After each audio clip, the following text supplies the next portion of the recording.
Hey! We're not getting copyrighted on the music today, boys and girls. It is 3:58 Central Time on November 8th. It is a Sunday. And you might be like, well, Master N, the Bears lost. Why are you so happy? Do you really think I care about the Bears anymore? I mean, come on. We go from being 5-1 to losing 3 consecutive games and being 5-4, man. Nah. I mean, come on.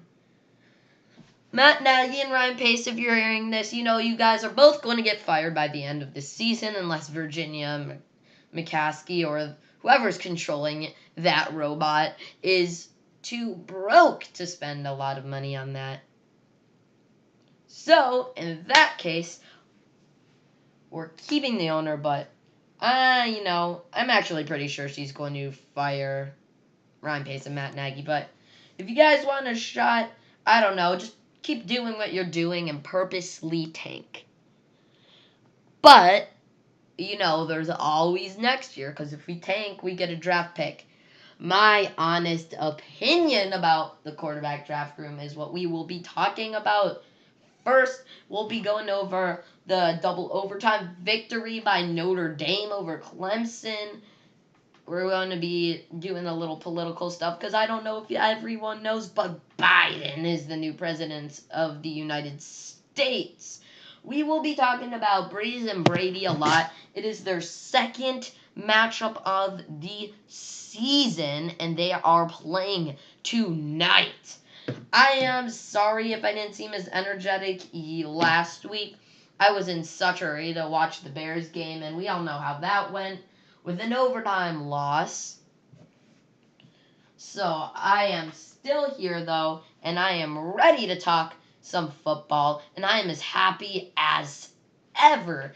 Even if you guys aren't watching the actual full live stream, you guys will see the clips after. Or I guess you're not hearing me say that because you're not watching the live stream, and I do not know if I will be putting this in a clip. So don't quote me on that unless you're watching this in a clip. Okay, sorry for the illusions. We will be going on to number 1, my honest opinion about the Bears quarterback room. All right.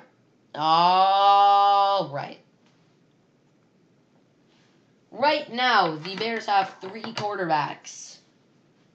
Mitchell Trubisky, Nick Foles, and Tyler Bray, right? Oh, actually, really quickly, I'm going to do one thing. Is the Trubisky injury real?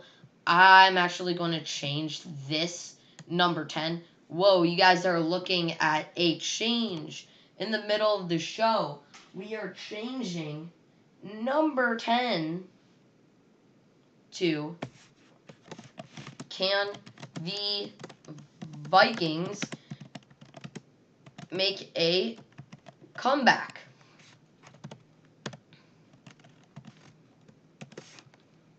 Whoa, we changed number 10 on you. And this is going to be in a clip. So you actually witnessed me changing something. Can the Vikings make a comeback? Because we're going to be covering Trubisky in this situation. We know the Bears don't like Trubisky anymore. Do the Bears like Foles? I don't know. So we know that Trubisky was our number one quarterback. Drafted him 2 in 2017. He did not live up to expectations. Then we have Foles, who we signed in the free agency. And we put him in to finish the game for Trubisky against the Falcons. And he did good, and he was named starter. But he is not doing good anymore. Then from the practice squad, we signed Tyler Bray. He never took any snap in his NFL career, I don't think. So right now we have 3 quarterbacks, right? Well, guess what? Trubisky got injured last week, and guess what? Now Foles was alone on the field. And here's the thing.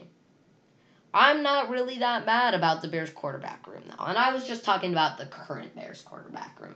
But now I'm going to be talking to you about what I think is logical for the Bears based on where they are in the season for the big board and drafting a quarterback.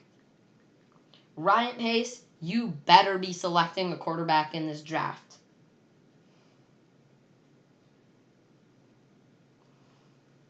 All right, so NFL. All right. Let's look at this. Obviously, we have Trevor Lawrence, Justin Fields, and Trey Lance. All 3 of them look insane. And the issue is there are some teams in the NFL that are going to do worse than the Bears no matter what. Like the Jets, maybe the Giants, I don't know. Even if the Bears tank for the rest of the season, there's no way that the Bears do something like get the first draft pick. Unless the Jets win like almost every game for the rest of the season. But we have Trevor Lawrence, who's probably going number 1.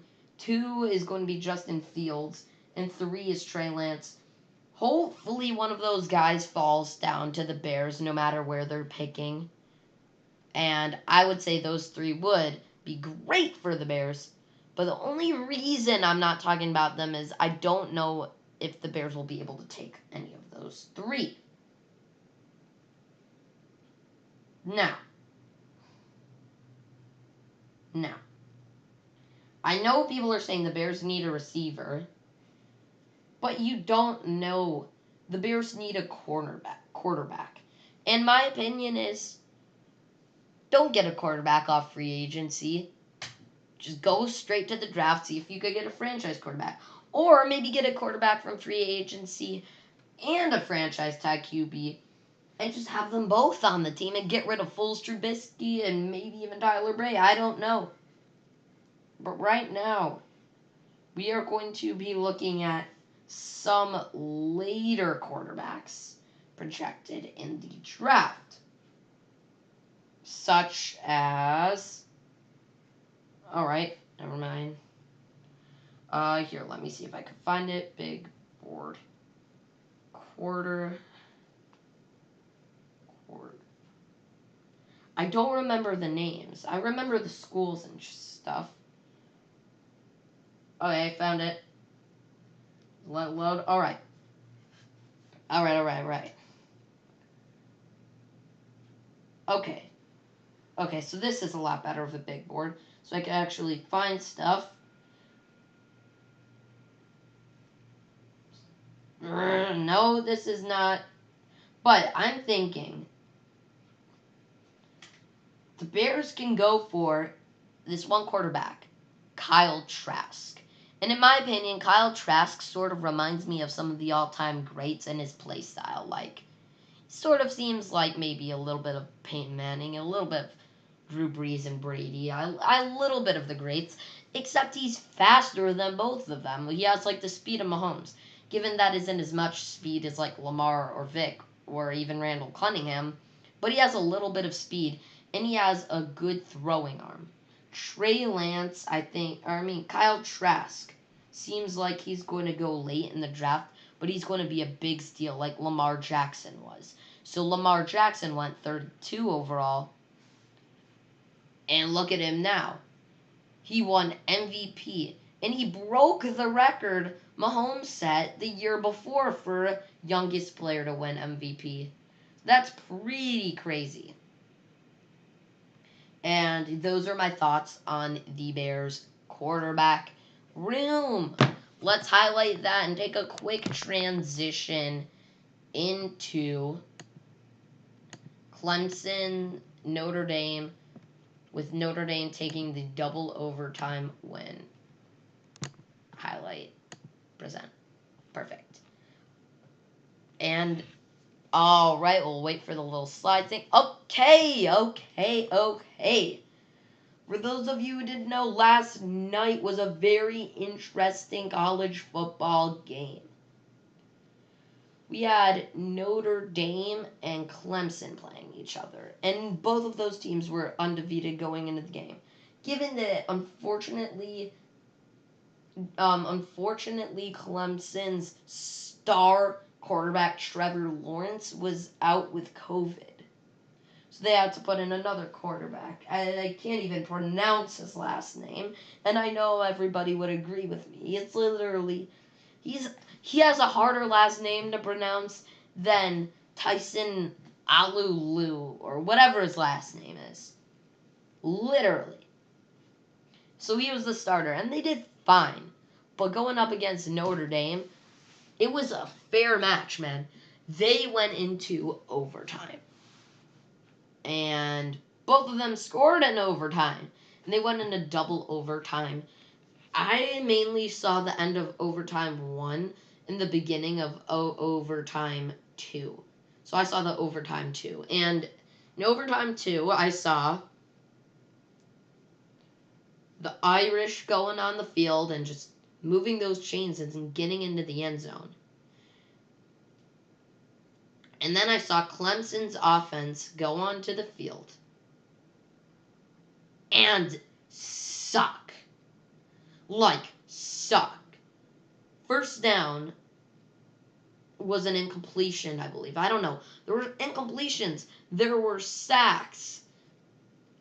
It was awful to watch. It was terrible to watch that drive happen. And I suddenly felt good that the Bears lost in overtime by a field goal. Literally, it was so hard to watch Clemson just get pooped on in that. Jeez. And that just made me realize, wow, Clemson was so good with Trevor Lawrence, and look how they fell apart in overtime. I'm pretty sure they possibly could have won with Trevor Lawrence in.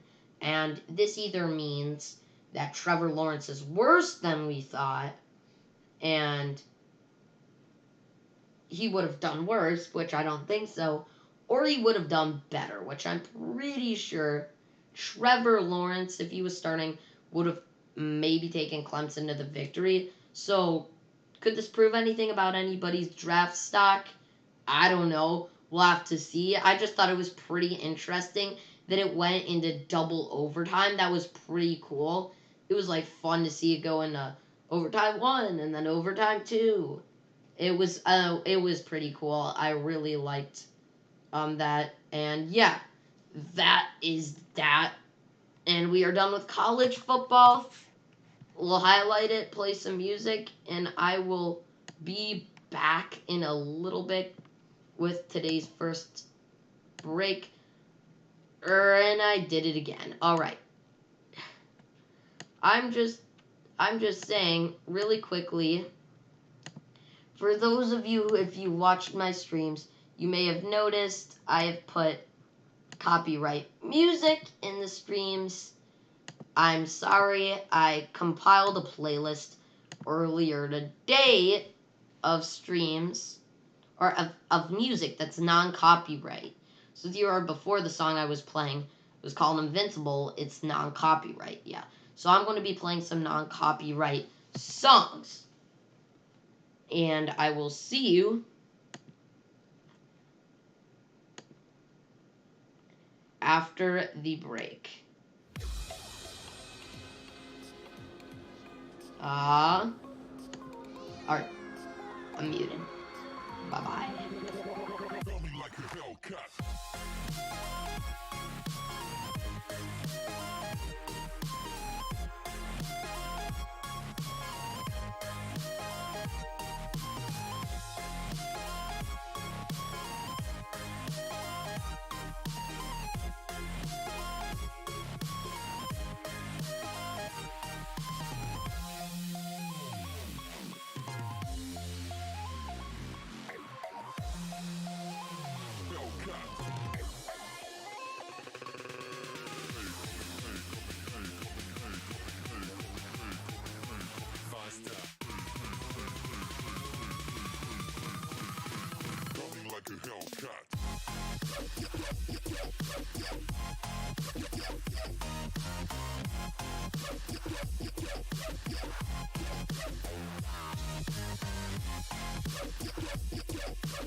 Like a Hellcat.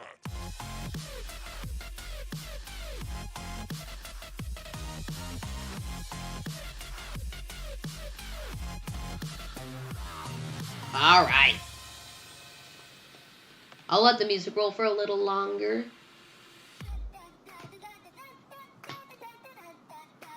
But I'll unmute that. I don't know. OGs know this song. OGs do.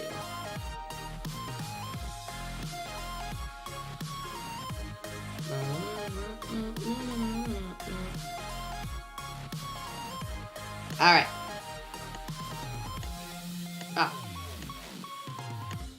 Alright. Alright. We are in for our next segment.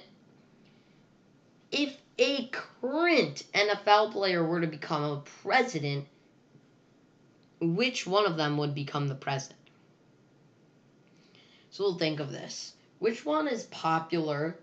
Which one is modest? Which one is humble? And which one is smart? I know.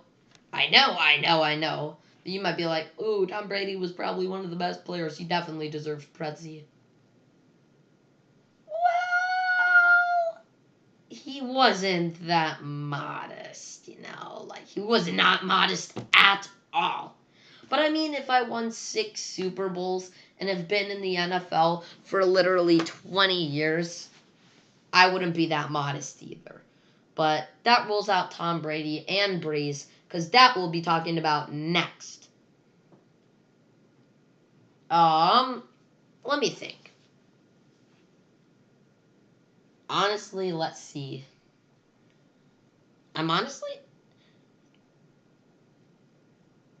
Okay, actually, I have a good idea. I'm narrowing it down maybe between 2 QBs, Aaron Rodgers and Kirk Cousins. Imagine Kirk Cousins becomes president and he says, "If I die, I die."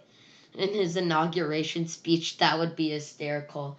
And Aaron Rodgers, his inauguration speech will just be tormenting Brett Favre. I don't know. Honestly, you know what? I gotta say, Kirk Cousins would be a good president. Again, by the way, this is a really random story. I just decided to do that for the spirit of, our 46th president-elect, which was yesterday. He got elected. I just wanted to do it for the spirit. And I say that Kirk Cousins, honestly, would not be a bad... Well, no, he would be a... Okay. Out of the NFL, he wouldn't be a bad president. I mean, honestly, Cam Newton could be president? I don't know. I mean, I feel like if Cam Newton was president, he'd make workout videos and he'd dress up so weird it would be hysterical. And same with like Drew Lock if he got in as president. I mean, Joe Flacco, maybe. Jimmy Garoppolo can make it in. But like nobody would care because they'd just be looking at him the whole time and be like, he looks fine. You know what? We'll elect him. That's especially why I think Kirk Cousins would be a decent president. I mean, he seems like a president in a way. I don't know. That was like the weirdest 2 minutes ever. I don't know why I inserted this story. I just wanted to do it for the spirit of election week and our president being elected and stuff. Yeah, that was it. All right. And we are done with story number 3. That was literally so weird. Yep. Yeah, upcoming we'll be predicting the Saints Buccaneers game again. In case you didn't notice, we will quickly move on to 4. In the end, will Brady or Breeze have a bigger impact? Let me just highlight this. Dang it. It highlighted the 3. There we go. Will Brady or Breeze be a better quarterback? All right. Give it like 5 seconds, 10 seconds, you know. I'll start talking in 5, 4, 3, 2, 1. In the end, will Brady or Breeze have a bigger impact? 2 of the greatest QBs of all time. The first quarterback to spend, I don't know if he's the first to spend 20 plus years in the NFL, but the first quarterback to win 6 Super Bowls, at least on one team, 100%. Breeze, though, he may have not won as many Super Bowls, but he's really good still. And I'm saying, who will have a bigger impact, Brady or Breeze? Brady or Breeze, man. Right off the bat, I'm pretty sure a lot of people would be like, oh, of course Brady would have that all. I know, right? Brady would definitely win this award for having the biggest impact. But the thing is, would he though? Like, I know that Brady's like one of the best quarterbacks, and I'm not saying that he won't have a big impact on the NFL. But through Drew Brees, he went to the Saints and he helped donate during Hurricane Katrina. He's been there for a while. He's been like one of New Orleans' heroes. And I think especially in New Orleans, Brees has won that award. And in my opinion, despite all of Tom Brady's rings and everything, I honestly think Drew Brees has a much larger impact in the NFL than Tom Brady. Again, I am not saying Tom Brady doesn't have an impact. I'm just saying Drew Brees has had to deal with the biggest jerk of a coach. I mean, he's dealt with so many players over his time. He's dealt with some of the greats like Cam Jordan, Alvin Kamara, Michael Thomas, so many people on his team. I think that Drew Brees is honestly outstanding. And again, I'm not judging them as a person, because if I was, there would be many other things. I am judging by impact. And I don't know why, I just have this striking feeling like I feel like Tom Brady should easily win this award, but I really feel like Drew Brees should too. And even more than Brady. So you know what? Fine. I'm just making the decision final. Do you have anything to hammer against my desk that I can afford to break? My phone. Just kidding. The decision has been made. In the end, Drew Brees, Breezy Sweezy will have a better impact, bigger impact on the NFL. And don't get me wrong again, Brady is really good as a quarterback. He's made a huge impact, but Drew Brees with a big impact on the NFL is bigger than Brady, in my opinion. Am I judging Tom Brady that Tom Brady may have been with one of the most cheating coaches in the NFL?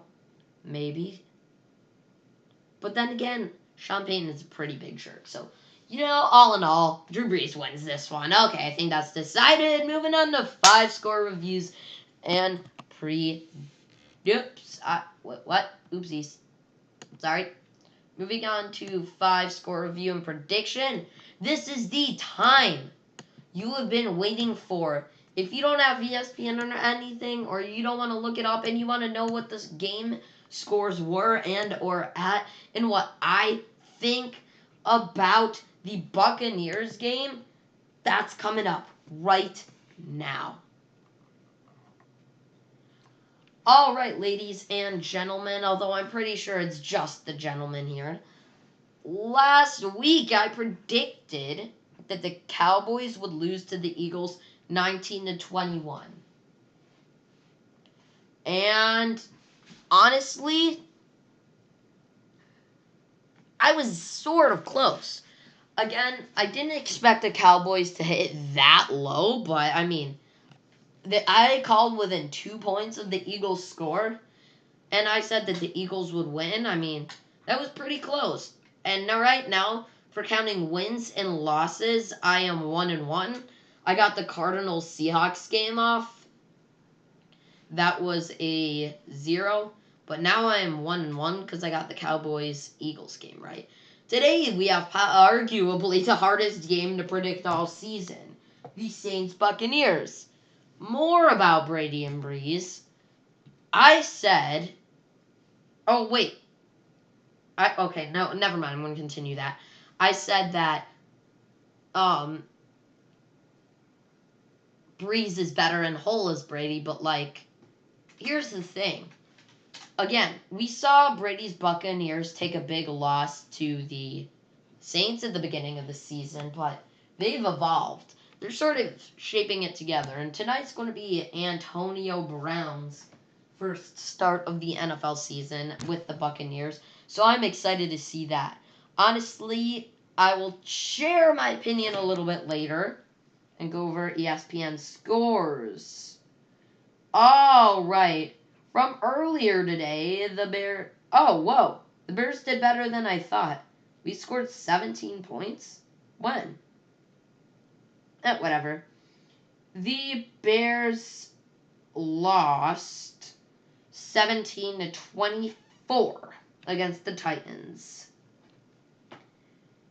The Chiefs beat the Panthers 33-31. The Bills beat the Seahawks 44-34. Ravens beat the Colts 24-10. Falcons beat the Broncos 34-27. Vikings beat the Lions 34-20. Giants beat the football team 23-20. Texans beat the Jaguars 27-25. And right now, it is about halftime for the Raiders and Chargers, and the Chargers have a 3-point lead, 17-14. Oh my, a shocker. The Cowboys are leading the Steelers 13-0 with about 3 minutes 45 seconds left in the second quarter. The Dolphins are leading the Cardinals 21-14. And those are the 3 afternoon games. And, like, the morning-ish afternoon games are all done. Which means we have a game to predict. The Saints versus the Buccaneers. I'm pretty sure this is going to be a high-scoring game, really. Well, no, I'm not pretty sure. I know it's going to be a high-scoring game. And this game is going to definitely, probably, for the Buccaneers, be a receiver game. And for the Saints, we'll see what happens with them. Will it be a running game? Will it be a weird play game? I do not know. We'll see. I am going to say, let's see. 4 touchdowns, 4 times 7 is 28. 2 field goals, 31-34. And then, we'll see. You know what? I have an idea. I am going to call this game Buccaneers win 28-34.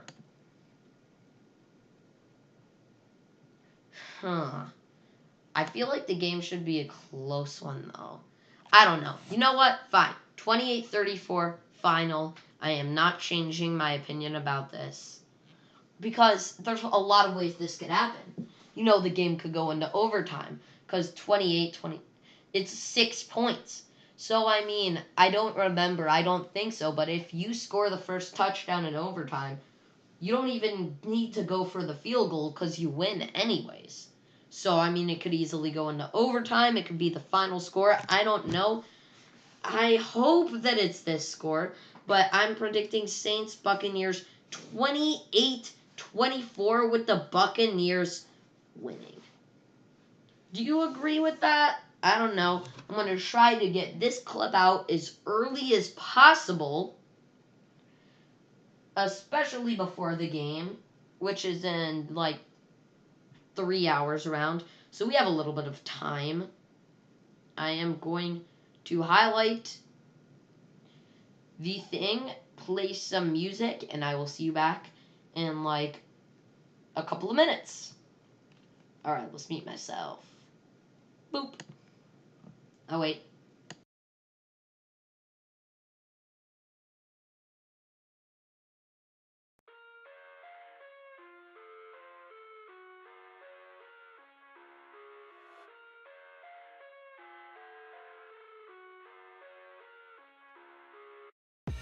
I live inside my own world of make-believe. Kids screaming in the cradles, profanities. I see the world through ice covered in ink and bleach. Cross out the ones who heard my cries and watched me weep. I love everything. Fire spreading all around my room. My world's so bright, it's hard to breathe, but that's alright. Hush.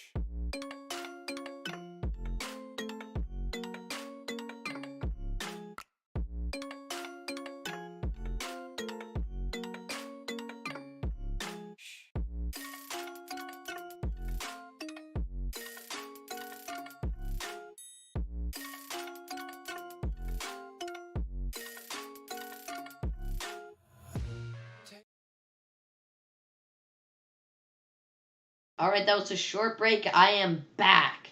This is probably the most ironic story I've done ever, but the undefeated Steelers. Yes, I know they are losing to one of the worst teams in the NFL right now with a shutout, and let's hope that this is wrong, or else this story would have been for nothing, but at least the Steelers will go 7-9, which is literally last year's Steelers record. And I am going to talk about how the Steelers, sorry, I'm just closing my blinds, how the Steelers got to the point of being 7-0. So, really quickly, I'm going to go type in the chat, how did the Steelers get to be 7-0? How did the Steelers get to be 7-0? Alright. We'll see. But anyways, yes. The Steelers, as of yesterday and this morning, were undefeated. I don't know if they'll be undefeated after this game, but they were undefeated against some of the greatest teams in football right now. I'm going to look up the Steelers' schedule, and I'm going to read you some of the teams they have beaten. Alright. So, yes, they started the season easy against the worst team, one of the worst teams, the New York Giants. And then they played the Denver Nuggets, which was an easy team, and the Houston Texans, which was an easy team, and the Eagles, which was an easy team, and then the Browns, which was a fairly easy team. But the past 2 games have been pretty hard for them. They played the Titans, and they ever so closely got the win on that. And last weekend they played the Ravens, and ever so closely got the win. So how are they as of today undefeated? My opinion is, Steelers fans might disagree, and I might disagree later, but in the season, but most of their games they have won have been against not the best teams, and the 2 games they have won against good teams were very close. So that is my opinion. I think how the Steelers got to be 7-0 because they have a fairly easy schedule.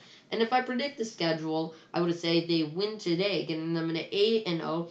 Win next week against the Bengals 9-0. Win against the Jags 10-0. Win against the Ravens 11-0. Win against the football team 12-0. Well, this is one of the easiest schedules I've seen. Wow. This is an easy schedule. Jeez. I didn't know how easy the schedule would be. Wow. The Steelers are definitely going to have a high record after this year. And again, I do not know if they would have a lower record if they had played all the hard teams. Again, this will go back into my last thing I will be talking about. With the Vikings, they had a terrible record because they've had such a hard schedule. The Vikings schedule, I'm going to look at that really quickly. The Vikings schedule,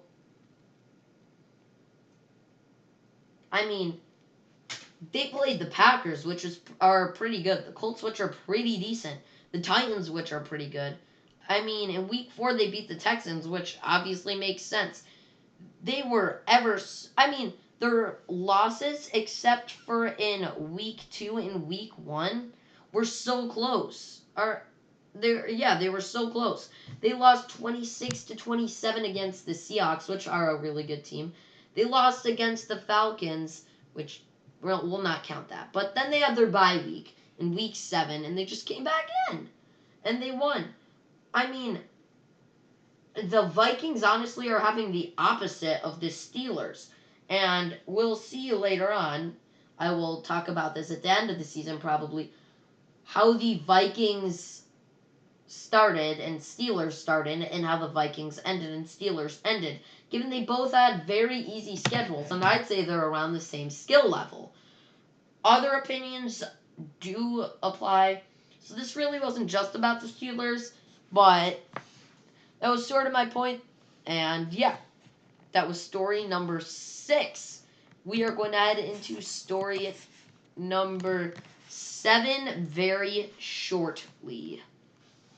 Story number 7 is, did Tua time go as planned? And there's also Tua time right now.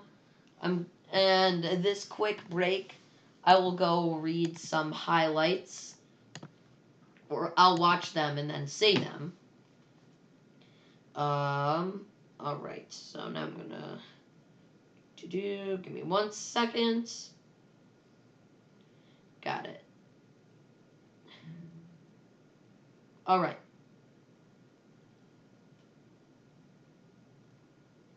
Alright, Tua Tagovailoa has been pretty decent this game, I gotta say. Tua throws a beaut to Preston Williams for 35 yards. And then Garrett Gilbert leaves Cowboys scoring on opening drive. Kyler goes deep. Wow. Those honestly have been a little bit of surprisers. Because, except for, wow. Well, nah, I don't know. I don't know if that's surprisers. I don't know if that's not. I just wanted to quickly go over that. Did Tua time go as planned? Let's go in our 7th story. Did Tua time go as planned? So far, my answer is yes. He beat his first game against one of the greater teams, the Rams, and that is a big deal. He won that game, and he did pretty good. I was very surprised on how good he did that game. And then this week he's playing the Cardinals, and right now he's doing pretty good. I really think Tua has a shot in the NFL. the Dolphins have definitely rebuilt, as you could see. I mean, they had like 5 first-round draft picks this past year, and they had a really good quarterback to settle with for at least 1 year with Ryan Fitzpatrick, and then they decide like halfway through the season, oh, we want to start Tua. I mean, I would feel very bad if I was Ryan Fitzpatrick, but I think Tua's not done too bad. It's his second. I mean, he's been in the NFL right now for a total as a starter for 1.5 games, and he's done pretty well. I mean, I'm liking Tua right now, so that is very good. And the answer to the question, did Tua time go as planned, is yes. And that is only for short term. I do not know if Tua is going to be like one of those players who is just really good for like 1 season or 2 seasons, like RG3, and injuries ruin their career, or if they're really good in general and they end up being really good quarterbacks like Peyton Manning or something like that. Given that, I don't know, Tua. So I'm going to highlight this, and then really quickly, because I'm not going to upload did Tua time work, I'm going to just talk about him really quickly. Tua is actually one of the first left-handed starting quarterback in a while. And I mean, most of the good left-hand quarterbacks you know about are really good. Like, Vic was really good. Mike Vick, left-handed, really good. Steve Young, left-handed, really good. I mean, a lot of good left-handers. You got to say that. And it feels so weird for receivers with the left-handed quarterback because the ball gets thrown differently and they have to catch it differently. Like when the 49ers with Jerry Rice made the switch from Montana to Young, they had to teach Jerry Rice how to catch left-handed, and they had their equipment manager start throwing him the ball them left-handed because Montana was a righty. So that was actually kind of an interesting thing I learned a couple of weeks ago. An interesting snippet of information. All right. This is a very fun thing, and it is one of our special events planned. The best player at every position. Now listen to me.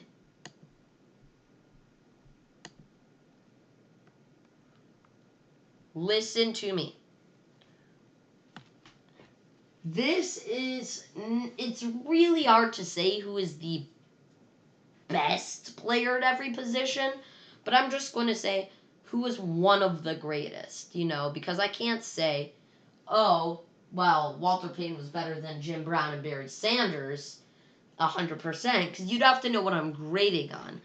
And I'm just going to be grading, I might even say multiple people, because there's so many different ways to play a position. Like, for example, look at Christian McCaffrey. He's a little bit small. He's just has so much agility, and that's how he runs really well. And look at Derrick Henry. He's this big dude with a great stiff arm, and that's how he gets past defenders, by stiff-arming them. So, I mean, there could be 2 players playing the same position with such a different body type and a different play style. I mean, that is really going to be the grade analysis. So I'm going to, instead of taking like 1 player, I'm going to take like 2 or 3 players.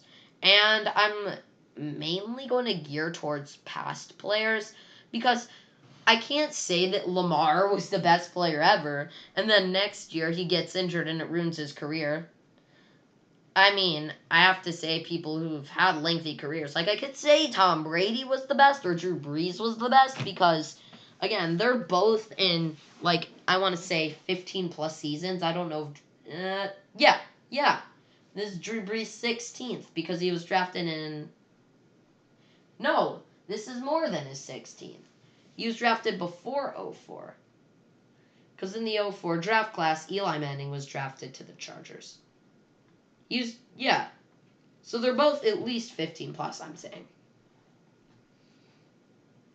But yeah, alright. So, who is or was the best player at every position. Really quickly, I'm just going to go over who are some of the best coaches, and this could be nowadays or in the past time. Really quickly, just giving a shout out to some really good coaches like Mike Ditka, Pete Carroll, or I don't know how to say his last name. I'm sorry. Bill Belichick, and just give me 1 second.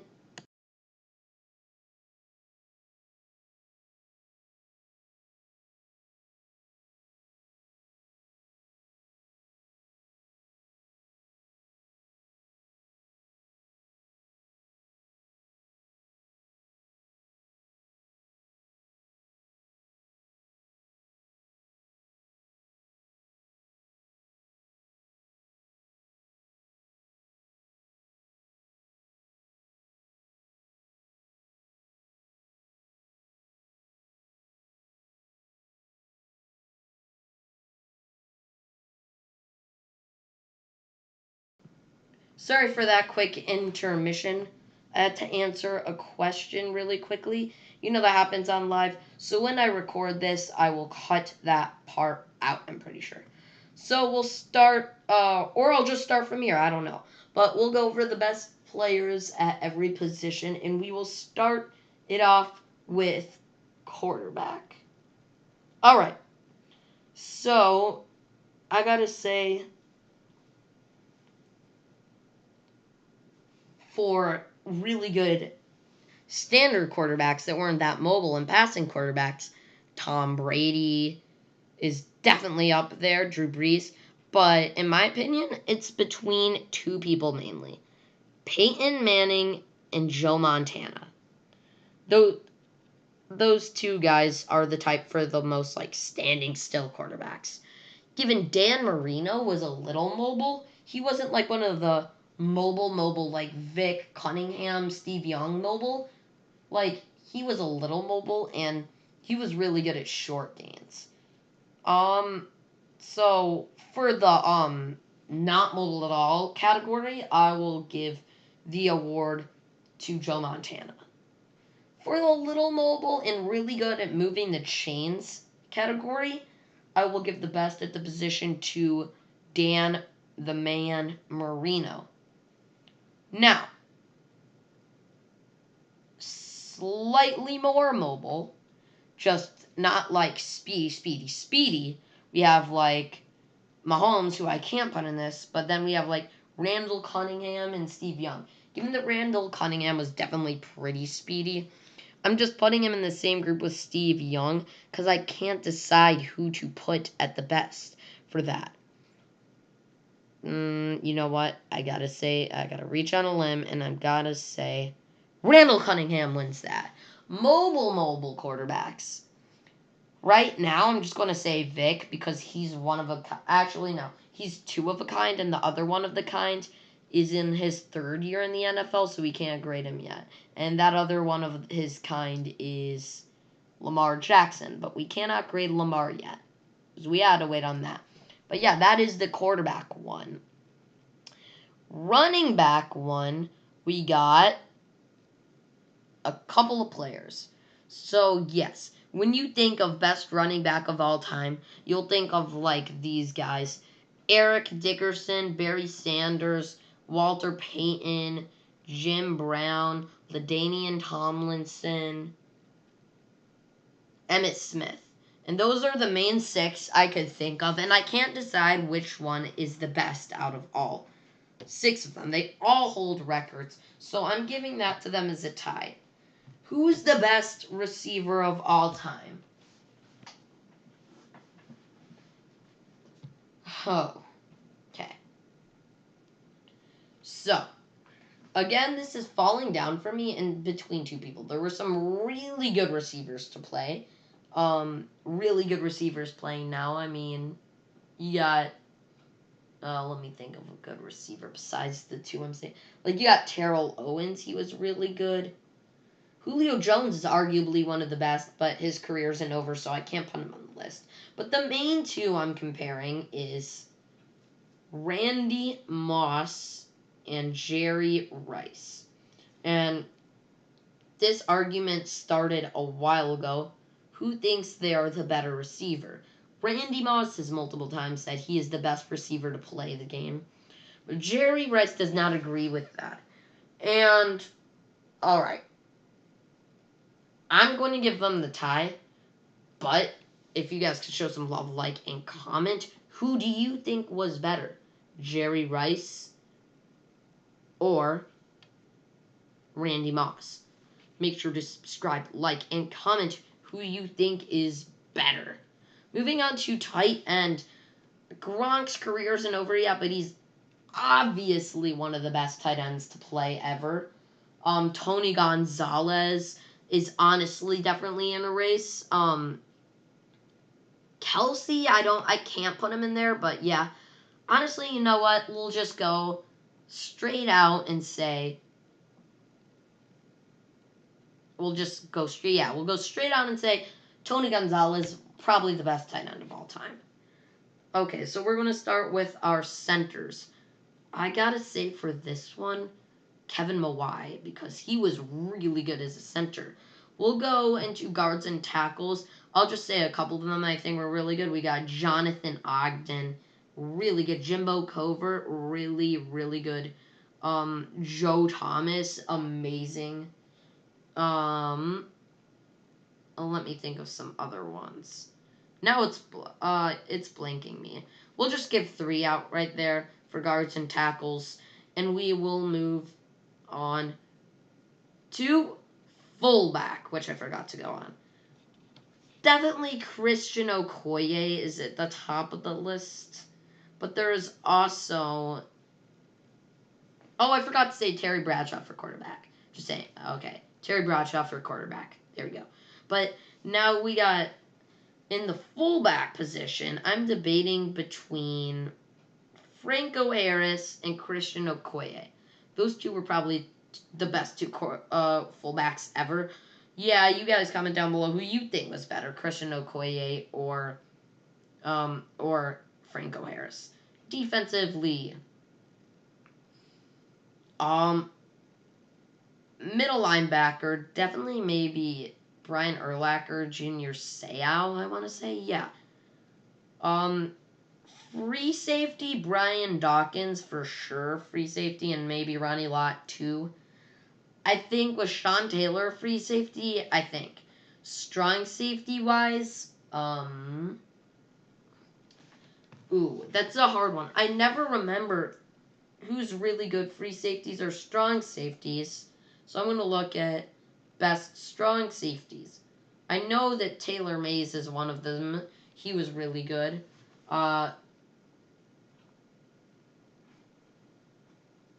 Ed Reed and Troy Polamalu, Eric Berry. Oh, Ronnie Lott was a strong safety? I don't know.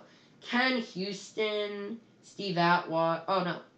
This is just listing safeties. Okay, never mind. But Troy Polamalu, yes. I'm 100% sure that he was a strong safety. Outside linebackers. Matthew Judon, pretty good. Pretty good. Let's see. Lawrence Taylor, obviously. Who else? Best linebackers. Who would be in there for outside linebackers? There's so many really good middle linebackers that I can't think of that many good outside. Von Miller, definitely. Chuck Benderek. He's this really old guy. I really learned about him from Madden. Derek Brooks. Clay Matthews is not an outside linebacker. But yeah, you know, Bobby Bell. I forgot about that dude. Ricky Jackson, definitely. Alright, let's move on to cornerbacks. Deion Sanders, definitely, is probably the best cornerback of all time. But we'll include some other ones because I want to be really good for everybody. And these are all going to be like retired corners. So we already said Deion Sanders. Is Champ Bailey retired? I don't know. Champ Bailey's really good. Charles Woodson's pretty good. Night Train Lane. Ooh, yeah. Antonio Cromartie. Charles Tillman. Dominique Rogers Cromartie. Nnamdi Asomugha. Mel Blount. Definitely. Those are some of the best corners. Defensive linemen. We'll start with defensive tackles. Mean Joe Green is just going to pop out as our first one. Mean Joe Green is definitely the one I'm going to say first because he's probably the best. But I got to say Gerald McCoy. Wait, no. No, not Gerald McCoy. Warren Sapp. Warren Sapp, I meant to say John Randall. Oh, maybe I have one or two more. Alan Page for sure. Oh, my bad. I accidentally think I covered some defensive ends as well. So that's my bad. Leroy Glover, definitely. And now we will go over best punters. Honestly, it's no debate. Ray Guy was probably the best punter, followed by Pat McAfee. But yeah, Ray Guy. And the best kicker of all time. Now that is a good debate. Morton Anderson, pretty good kicker. I mean, it's hard to debate who's the best kickers. Best kickers of all time. I can't even remember the names of all of the kickers, so I'm just going to look. Best kickers all time. Adam Vinatieri is definitely one. Morton Anderson's on there. I got that one. Jan Stenerud. Yes, I remember that guy. From last year's Madden. Jan Stenerud, I think his name was. I don't know. He was definitely a really good quarterback. Kicker. What am I saying, quarterback? I'm looking at kickers, and I'm also saying kickers that I've seen their highlights. So if you don't hear me talking about a kicker that you think is probably the best kicker, that's probably because I don't really know them and I haven't really looked at all their highlights and everything. So, like, yes. I'm sorry about that one. Steven Gostkowski is definitely pretty good. So, yeah. And I think that is all the positions we got. So that was our special event. That was a long special event. I'm probably just going to do from where I started with quarterbacks. But yeah, that was a long special event. Which means now we only have two things, which are going to be pretty short. And we hit our 1 hour mark. Is the yard in Madden really hype? And then can the Vikings make a comeback? All right, up in like 1 second. All right, so now let me just highlight the number 8.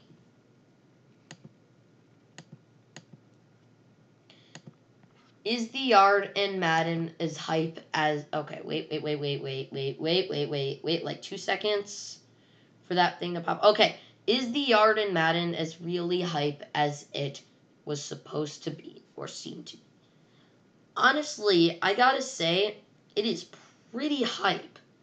Is it as hype as it was supposed to be? I don't know, but it sort of makes me feel like the NFL Street. Like, you can do all these trick plays and stuff. It's really cool. You don't have, like, specific playbooks. Again, it's a brand new mode in Madden. I think it is a big success. Because this is the closest to Madden Street we've got in years. In Madden Street, or like NFL Street, I don't remember the name of that one. That was pretty fun. So, I mean, we just flew through that one. Is the yard in Madden really hype? And here is our last topic. I will go over scores one more time after our last topic, and then we will end today. Oopsies. No, stop it. All right, we're going to be talking about the Vikings again. Or for the first time, because I'm not going to... I don't think I'm going to screen record and post the Steelers video. So, I'm probably going to post the Vikings one. We'll see. And when that goes away, I'll start talking. Alright, and to start the subject, I'm just going to put in the chat, can the Vikings come back? So let me just find the chat.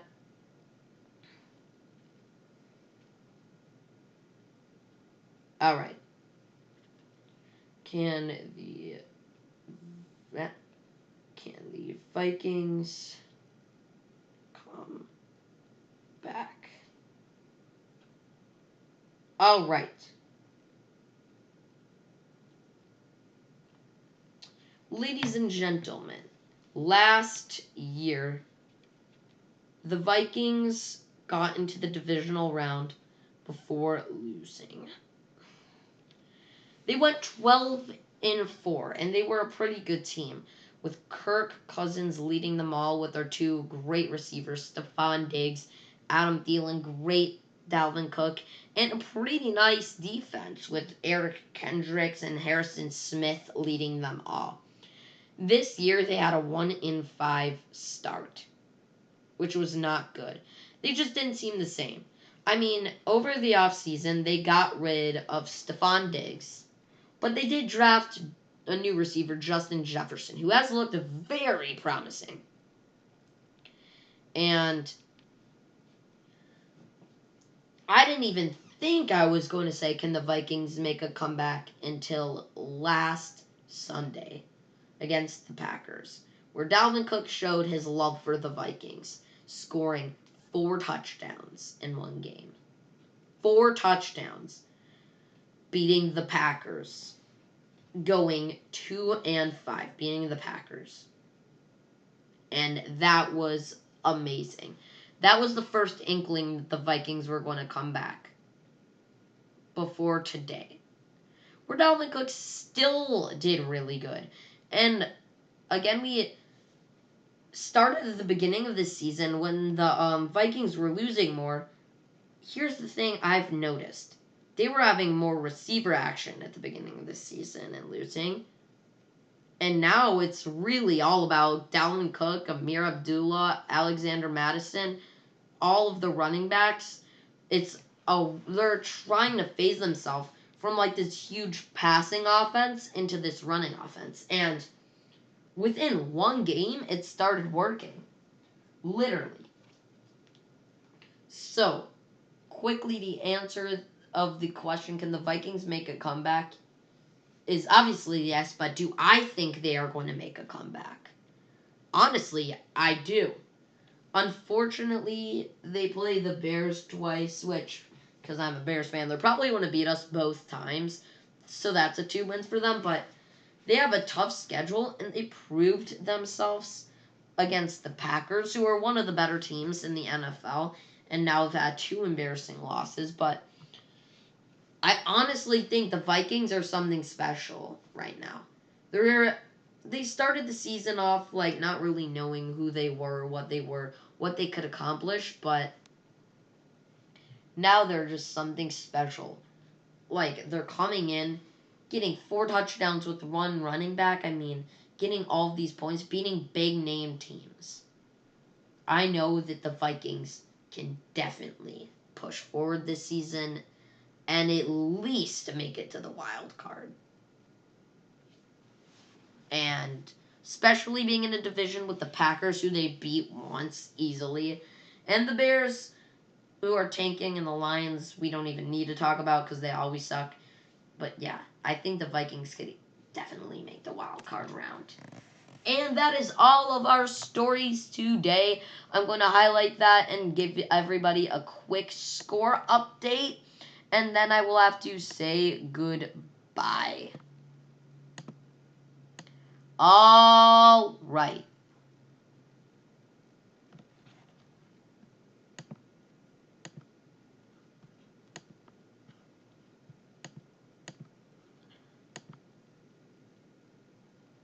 Ladies and gentlemen, before I go out of my courtesy to you all, I will give a quick NFL score update for the live games.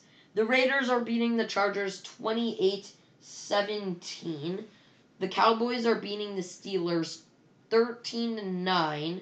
The Dolphins are beating the Cardinals 24-17. And I already told you the final scores of all the 12 o'clock games. We predicted the Buccaneers and Saints game 28-24. I will see you either when I upload the clips.